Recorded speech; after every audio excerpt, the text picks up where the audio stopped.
October 24th, 2006, I received a life-saving liver transplant. For years, I was always told that I had high liver enzymes. Progressively, the labs were getting worse and worse. And finally, it was decided that, I was now ill enough to be listed for a transplant. They had been watching a small nodule on my liver. It was discovered that I had liver cancer on top of everything else. Ultimately, it ended up being probably the best thing that happened to me. The liver cancer certainly pushed me up the list to get a transplant. In liver transplantation, how sick the patient is really what drives the patient's ranking on the waiting list.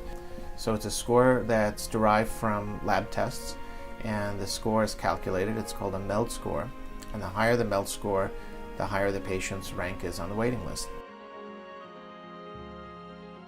I was reading about people who had MELD scores of 11 and 12 who were becoming serious candidates for a liver transplant. And I was slowly watching my MELD score increase from 21 to 25 to 30, and I wasn't seeing any action on our end here.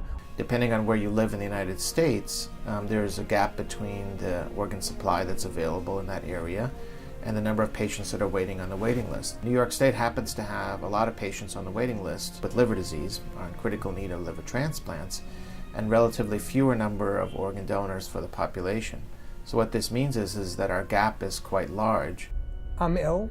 I should have just as much of a chance of having a cure, which a liver transplant is, than the person who lives in Idaho or wherever. There's a common misconception that all organs are shared equally across the United States, and if you're on a waiting list, then you're on a national waiting list, and that's not really correct.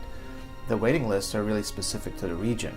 I think it's terrible that there are people here who will die because they can't get an organ when they're an excess of organs someplace else. I was a part of a support group that a lot of people who lived in Boston and New York and New Jersey and Connecticut, would then say, I'm going to go down to Florida and I'm going to take up residency in a state where I don't know anyone, in a city that I'm not familiar with at all.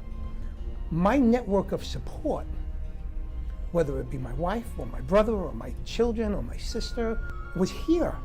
I couldn't up and take everybody with me, and that's, when you're really ill, that's really important. So we can't accomplish our goals of reducing the time that it takes for patients to get a transplant in New York without sharing more broadly than we do now. I think it's the only fair way to allocate livers in the United States is by reducing the number of regions so that everyone has a fair shot at it, that I have just as much of a fair shot as the person in the Midwest. UNOS, which is the private agency that's contracted by the government to manage organ allocation distribution, has been looking and studying at different models to achieve better rates of equality in organ distribution over the past several years.